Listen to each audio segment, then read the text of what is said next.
बयान 6। तेज सिंह ने कुंवर वीरेंद्र सिंह से पूछा, आप इस बाग को देखकर चौंके क्यों? इसमें कौन सी अद्भुत चीज आपको नजर पड़ी? कुमार, मैं इस बाग को पहचान गया। तेज सिंह ताज्जुब से, आपने इसे कब देखा था? कुमार, ये वही बाग है जिसमें मैं लश्कर से लाया गया था। इसी में मेरी आंखें खुली थीं। इसी बाग में जब आंखें खुली तो कुमारी चंद्रकांता की तस्वीर देखी थी और इसी बाग में खाना भी मिला था, जिसे खाते ही मैं बेहोश होकर दूसरे बाग में पहुंचाया गया था। वह देखो, सामने वह छोटा सा तालाब है जिसमें मैंने स्नान किया था। दोनों तरफ 2 जामुन के पेड़ कैसे ऊंचे दिखाई दे रहे हैं। तेज सिंह, हम भी इस बाग की सैर कर लेते तो बेहतर था। कुमार, चलो घूमो।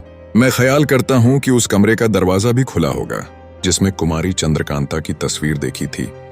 चारों आदमी उस बाग में घूमने लगे। कमरे के दरवाजे खुले हुए थे।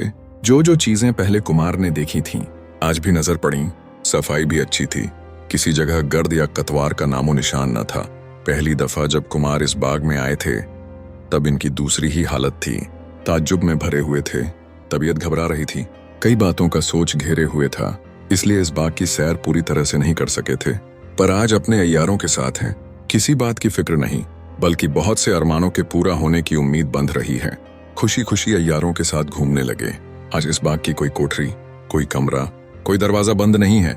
सब जगहों को देखते, अपने अय्यारों को दिखाते और मौके मौके पर यह भी कहते जाते हैं, इस जगह हम बैठे थे, इस जगह भोजन किया था, इस जगह सो गए थे कि दूसरे बाग में पहुंचे। तेज सिंह ने कहा, दोपहर को भोजन करके सो रहने के बाद आप जिस कमरे में पहुंचे थे, जरूर उस बाग का रास्ता भी कहीं इस बाग में से ही होगा। अच्छी तरह घूम के खोजना चाहिए। कुमार, मैं भी यही सोचता हूं। देवी सिंह, कुमार से, पहली दफा जब आप इस बाग में आए थे तो खूब खातिर की गई थी। नहाकर पहनने के कपड़े मिले, पूजा पाठ का सामान दुरुस्त था, भोजन करने के लिए अच्छी अच्छी चीजें मिली थीं। पर आज तो कोई बात भी नहीं पूछता। ये क्या? कुमार, यह तुम लोगों के कदमों की बरकत है। घूमते घूमते एक दरवाजा इन लोगों को मिला जिसे खोल ये लोग दूसरे बाग में पहुंचे। कुमार ने कहा, तत्त, बेशक ये वही बाग है जिसमें दूसरी दफा मेरी आंख खुली थी, या जहां कई औरतों ने मुझे गिरफ्तार कर लिया था। लेकिन ताज्जुब है कि आज किसी की भी सूरत दिखाई नहीं देती। फाहरे चित्रनगर, पहले तो कुछ और था, आज कुछ और ही है। खैर, चलो इस बाग में चलकर देखें कि क्या कैफियत है।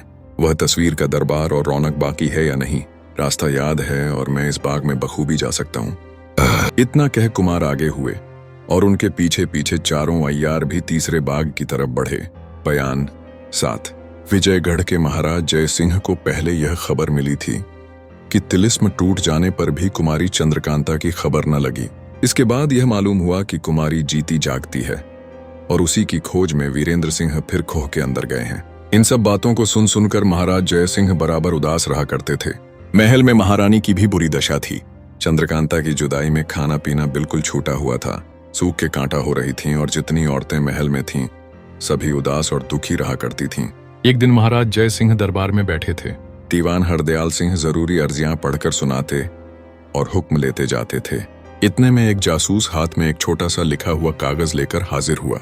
इशारा पाकर चौबदार ने उसे पेश किया।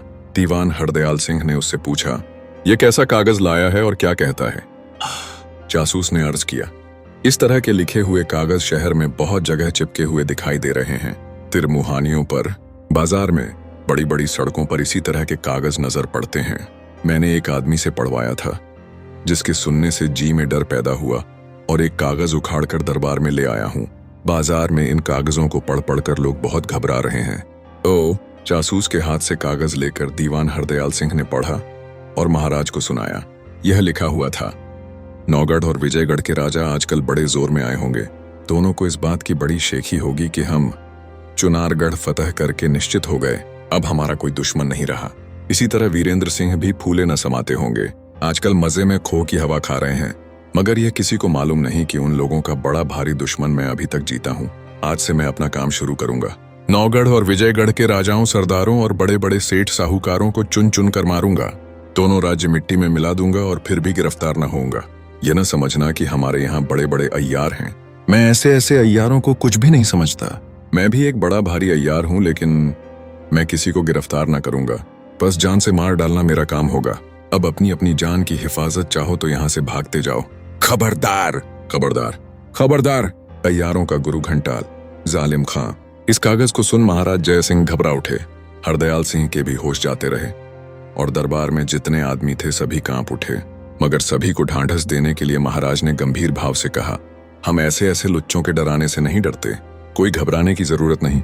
अभी शहर में मुनादी करा दी जाए कि जालिम खां को गिरफ्तार करने की फिक्र सरकार कर रही है। यह किसी का कुछ न बिगाड़ सकेगा। कोई आदमी घबरा कर या डर कर अपना मकान न छोड़े। मुनादी के बाद शहर में पहरे का इंतजाम पूरा पूरा किया जाए और बहुत से जासूस उस शैतान की टोह में रवाना किए जाएं। थोड़ी देर बाद महाराज ने दरबार बर्खास्त किया। दीवान हरदयाल सिंह भी सलाम करके घर जाना चाहते थे, मगर महाराज का इशारा पाकर रुक गए। दीवान को साथ ले महाराज जय सिंह दीवान खाने में गए और एकांत में बैठकर उसी जालिम खां के बारे में सोचने लगे। कुछ देर तक सोच विचार कर हरदयाल सिंह ने कहा, हमारे यहाँ कोई अय्यार नहीं है जिसका होना बहुत जरूरी है। तो महाराज जय सिंह ने कहा, तुम इसी वक्त एक खत यहाँ के हालचाल का राजा सुरेंद्र सिंह को लिखो और वह विज्ञापन इश्तिहार भी उसी के साथ भेज दो जो जासूस लाया था।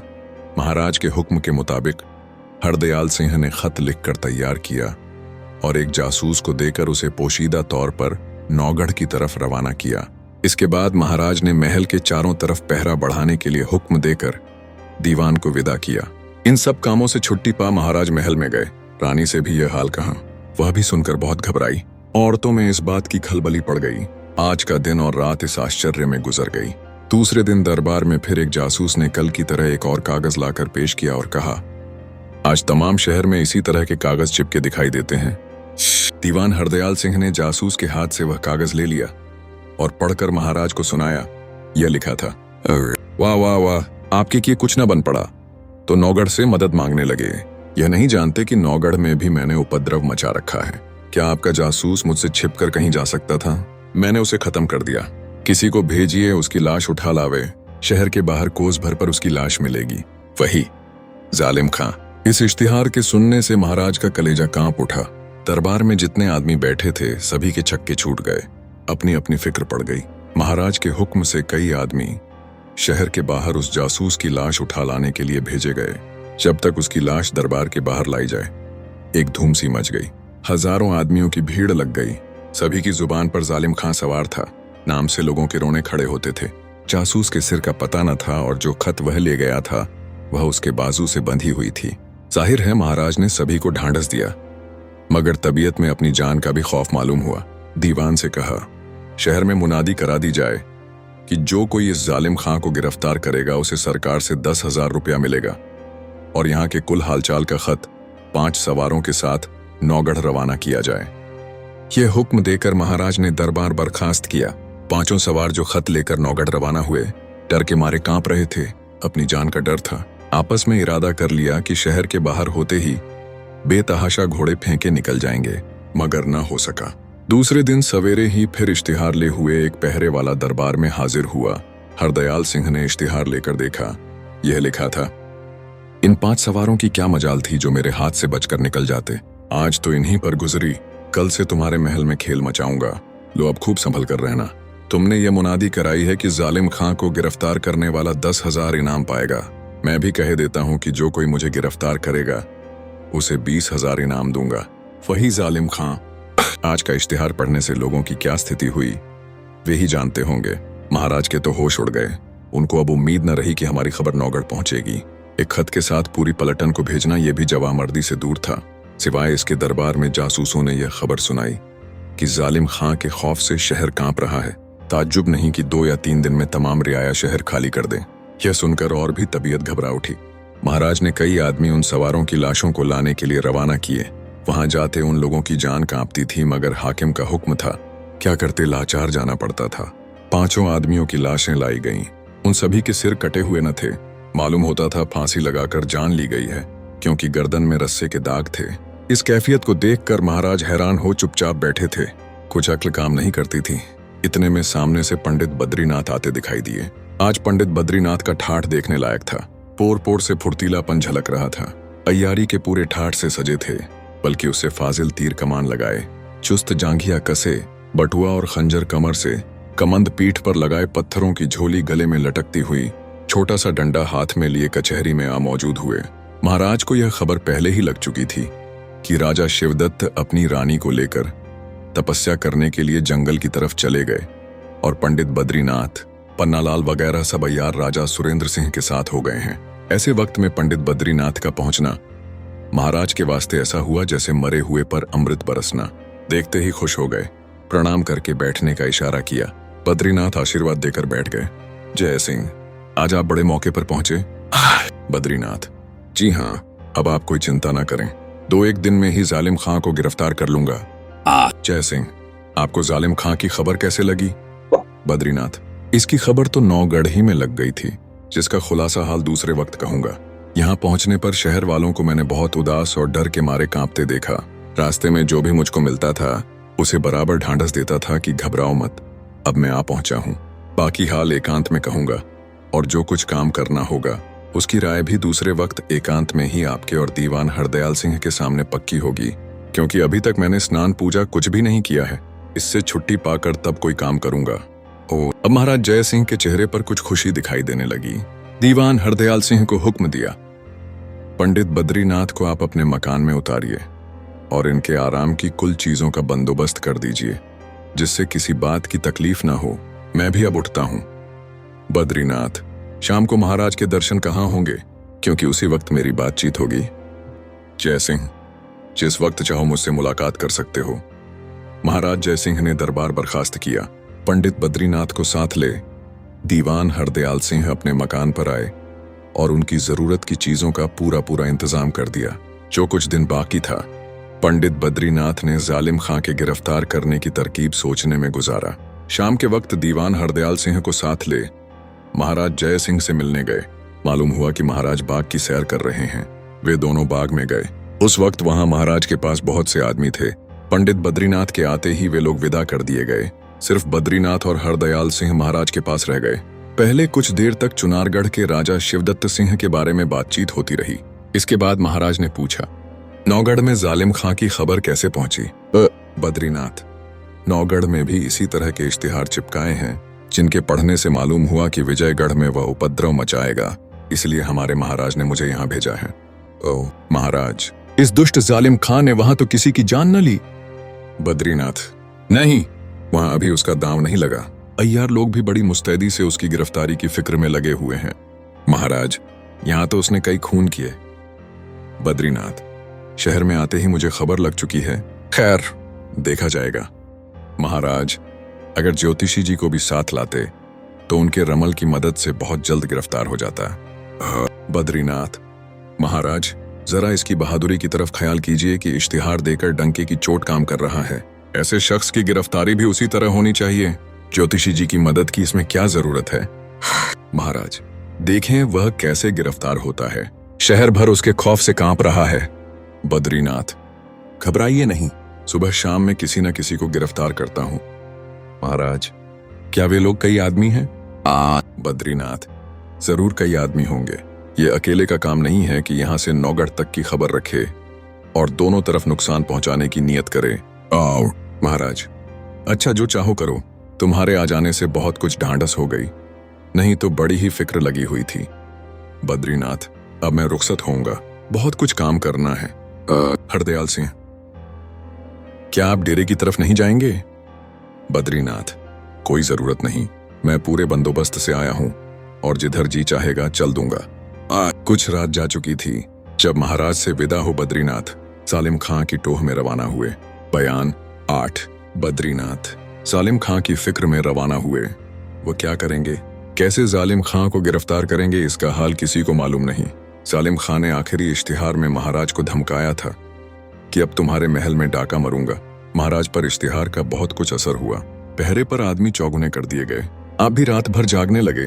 हरदम तलवार का कब्जा हाथ में रहता था।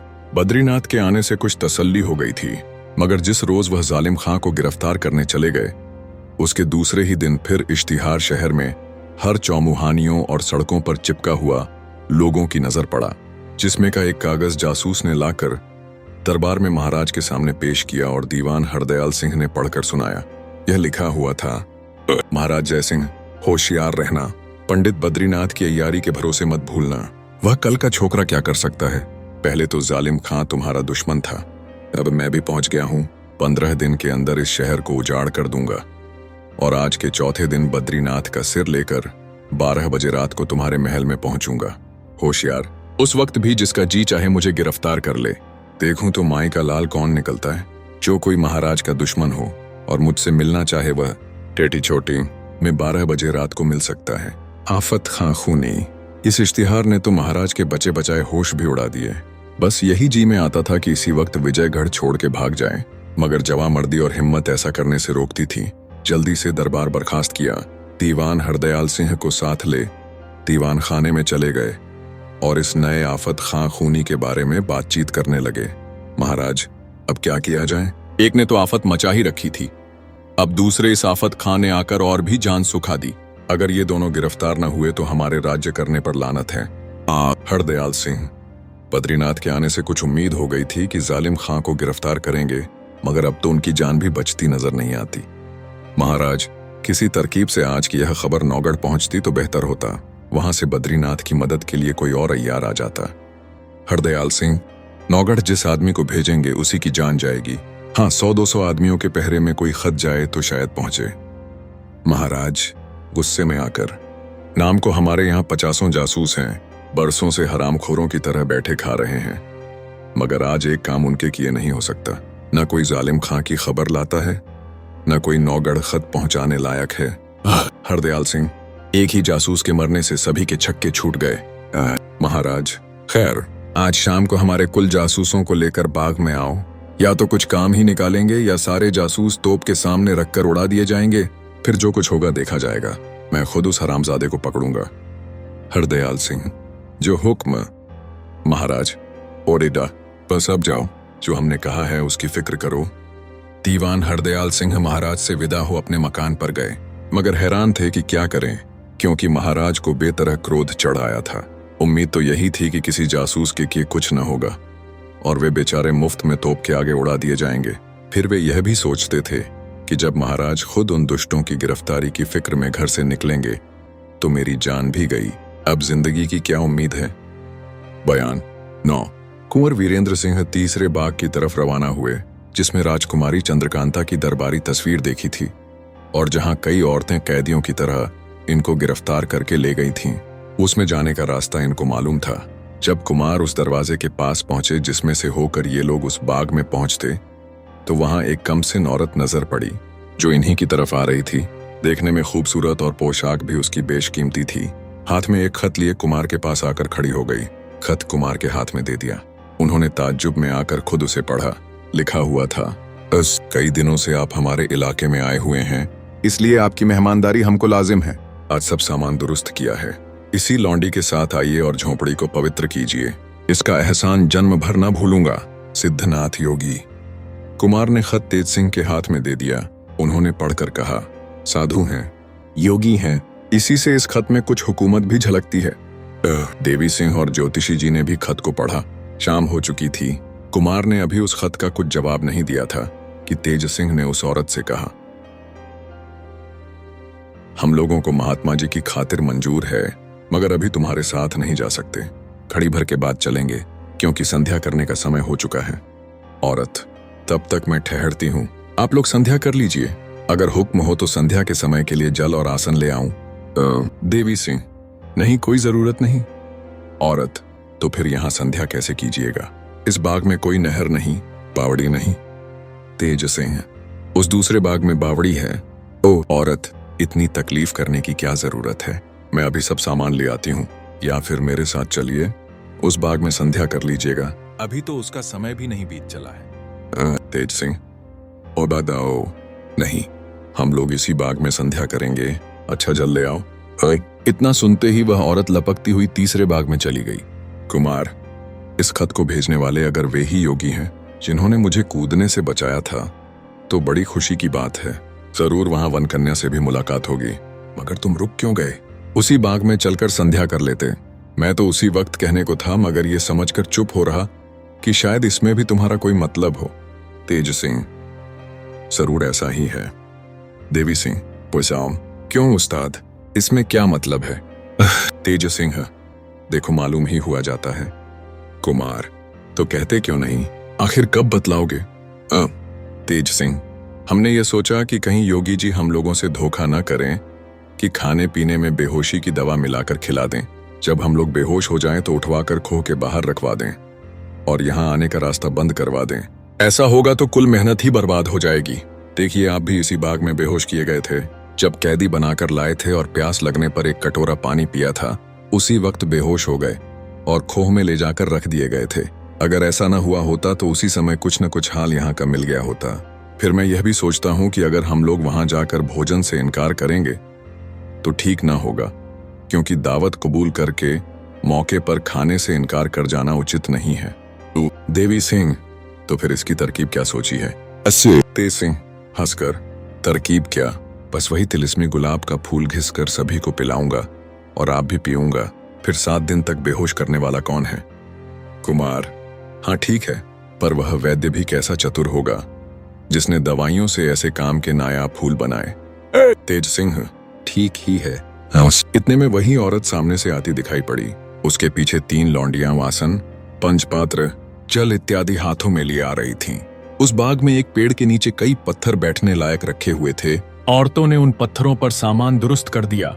इसके बाद तेज सिंह ने उन लोगों से कहा, अब थोड़ी देर के वास्ते तुम लोग अपने बाग में चली जाओ, क्योंकि औरतों के सामने हम लोग संध्या नहीं करते। आप ही लोगों की खिदमत करते जन्म बीत गया, ऐसी बातें क्यों करते हैं? सीधी तरह से क्यों नहीं कहते कि हट जाओ? लो, मैं जाती हूँ। ओ, कहती हुई वह औरत लौंडियों को साथ ले चली गई। उसकी बात पर ये लोग हंस पड़े और बोले, जरूर अय्यारों के संग रहने वाली है। संध्या करने के बाद तेज सिंह ने तिलिस्मी गुलाब का फूल पानी में घिसकर सभी को पिलाया तथा आप भी पिया, और तब राह देखने लगे कि फिर वह औरत आए तो उसके साथ हम लोग चलें। थोड़ी देर के बाद वही औरत फिर आई। उसने इन लोगों को चलने के लिए कहा। ये लोग भी तैयार थे, उठ खड़े हुए और उसके पीछे रवाना होकर तीसरे बाग में पहुंचे। अय्यारों ने अभी तक इस बाग को नहीं देखा था, मगर कुंवर वीरेंद्र सिंह इसे खूब पहचानते थे। इसी बाग में कैदियों की तरह लाए गए थे और यहीं पर कुमारी चंद्रकांता की तस्वीर का दरबार देखा था। मगर आज इस बाग को वैसा नहीं पाया, न तो वह रोशनी ही थी, न उतने आदमी ही। हाँ, 5-7 औरतें इधर उधर घूमती फिरती दिखाई पड़ीं और 2-3 पेड़ों के नीचे कुछ रोशनी भी थी जहां उसका होना जरूरी था। शाम हो गई थी, बल्कि कुछ अंधेरा भी हो चुका था। वह औरत इन लोगों को लिए उस कमरे की तरफ चली जहां कुमार ने तस्वीर का दरबार देखा था। रास्ते में कुमार सोचते जाते थे, चाहे जो हो, आज सब भेद मालूम किए बिना योगी का पिंड न छूंगा। हाल मालूम हो जाएगा कि वन कन्या कौन है, तिलिस्मी किताब उसने क्यों कर पाई थी, हमारे साथ उसने इतनी भलाई क्यों की और चंद्रकांता कहाँ चली गई। दीवान खाने में पहुंचे। आज यहाँ तस्वीर का दरबार न था, बल्कि उन्हीं योगी जी का दरबार था जिन्होंने पहाड़ी से कूदते हुए कुमार को बचाया था। लंबा चौड़ा फर्श बिछा हुआ था और उसके ऊपर एक मृगछाला बिछाए योगी जी बैठे हुए थे। बाईं तरफ कुछ पीछे हटकर वनकन्या बैठी थी और सामने की तरफ 4-5 लौंडियां हाथ जोड़े खड़ी थीं। कुमार को आते देख योगी जी उठ खड़े हुए, दरवाजे तक आकर उनका हाथ पकड़ अपनी गद्दी के पास ले गए और अपने बगल में दाहिने ओर मृगछाला पर बैठाया। वनकन्या उठकर कुछ दूर जा खड़ी हुई और प्रेम भरी निगाहों से कुमार को देखने लगी। सब तरफ से हटकर कुमार की निगाह भी वनकन्या की तरफ जा डटी। इस वक्त इन दोनों की निगाहों से मोहब्बत, हमदर्दी और शर्म टपक रही थी। चारों आंखें आपस में घुल रही थीं। अगर योगी जी का ख्याल न होता तो दोनों दिल खोलकर मिल लेते, मगर नहीं। दोनों ही को इस बात का ख्याल था कि इन प्रेम की निगाहों को योगी जी न जानने पाए। कुछ ठहर कर योगी और कुमार में बातचीत होने लगी। योगी, आप और आपकी मंडली के लोग कुशल मंगल से तो हैं। कुमार, आपकी दया से हर तरह से प्रसन्न हैं, परंतु। योगी, परंतु क्या? कुमार, परंतु कई बातों का भेद न खुलने से तबीयत को चैन नहीं है। फिर भी आशा है कि आपकी कृपा से हम लोगों का यह दुख भी दूर हो जाएगा। योगी, परमेश्वर की दया से अब कोई चिंता न रहेगी और आपके सब संदेह छूट जाएंगे। इस समय आप लोग हमारे साग सत्तू को कबूल करें। इसके बाद रात भर हमारे आपके बीच बातचीत होती रहेगी। जो कुछ पूछना हो पूछिएगा। ईश्वर चाहेंगे तो अब किसी तरह का दुख उठाना न पड़ेगा और आज ही से आपकी खुशी का दिन शुरू होगा। योगी की अमृत भरी बातों ने कुमार और उनके अय्यारों के सूखे दिलों को हरा कर दिया। तबीयत प्रसन्न हो गई। उम्मीद बंध गई कि अब सब काम पूरा हो जाएगा। थोड़ी देर के बाद भोजन का सामान दुरुस्त किया गया। खाने की जितनी चीजें थीं सभी ऐसी थीं कि सिवाय राजा महाराजाओं के और किसी के यहाँ न पाई जाए। खाने पीने से निश्चित होने पर बाग के बीचों बीच पत्थर के खूबसूरत चबूतरे पर फर्श बिछाया गया और उसके ऊपर मृगछाला बिछाकर योगी जी बैठ गए। अपने बगल में कुमार को बैठा लिया। कुछ दूर पर हटकर वनकन्या अपनी 2 सखियों के साथ बैठी और जितनी औरतें थीं हटा दी गईं। रात पहर भर से ज्यादा जा चुकी थी। चंद्रमा अपनी पूर्ण किरणों से उदय हो रहे थे। ठंडी हवा चल रही थी जिसमें सुगंधित फूलों की मीठी महक उड़ रही थी। योगी ने मुस्कुराकर कुमार से कहा, अब जो कुछ पूछना हो पूछिए। मैं सब बातों का जवाब दूंगा और जो कुछ काम आपका अभी तक अटका है उसको भी कर दूंगा। कुंवर वीरेंद्र सिंह के जी में बहुत सी ताज्जुब की बातें भरी हुई थीं। हैरान थे कि पहले क्या पूछूं। आखिर खूब संभल कर बैठे और योगी से पूछने लगे। बयान 10। जो कुछ दिन बाकी था दीवान हरदयाल सिंह ने जासूसों को इकट्ठा करने और समझाने बुझाने में बिताया। शाम को सब जासूसों को साथ ले हुक्म के मुताबिक महाराज जय सिंह के पास बाग में हाजिर हुए। खुद महाराज जय सिंह ने जासूसों से पूछा, तुम लोग जालिम खां का पता क्यों नहीं लगा सकते? इसके जवाब में उन्होंने अर्ज किया, महाराज हम लोगों से जहां तक बनता है कोशिश करते हैं, उम्मीद है कि पता लग जाएगा। और महाराज ने कहा, आफत खां एक नया शैतान पैदा हुआ। इसने अपने इश्तिहार में अपने मिलने का पता भी लिखा है। फिर क्यों नहीं तुम लोग उसी ठिकाने मिलकर उसे गिरफ्तार करते हो? जासूसों ने जवाब दिया, महाराज आफत खां ने अपने मिलने का ठिकाना ठेठी चोटी लिखा है। अब हम लोग क्या जाने? टेटी चोटी कहाँ है? कौन सा मोहल्ला है? किस जगह को उसने इस नाम से लिखा है? इसका क्या अर्थ है तथा हम लोग कहाँ जाएं? यह सुनकर महाराज भी टेटी छोटी के फिर में पड़ गए। कुछ भी समझ में न आया। जासूसों को बेकसूर समझ कुछ न कहा। हाँ, डरा धमकाकर और ताकीद करके रवाना किया। अब महाराज को अपने जीने की उम्मीद कम रह गई। खौफ के मारे रात भर हाथ में तलवार लिए जागा करते, क्योंकि थोड़ा बहुत जो कुछ भरोसा था अपनी बहादुरी ही का था। दूसरे दिन इश्तिहार फिर शहर में चिपका हुआ पाया गया, जिसे पहरे वालों ने लाकर हाजिर किया। दीवान हरदयाल सिंह ने उसे पढ़कर सुनाया। यह लिखा था, देखना खूब संभल कर रहना। बद्रीनाथ को गिरफ्तार कर चुका हूं। अपने पहले वादे के बमूजिब कल 12 बजे रात को उसका सिर लेकर तुम्हारे महल में हम लोग कई आदमी पहुंचेंगे। देखें कैसे गिरफ्तार करते हो। आफत खां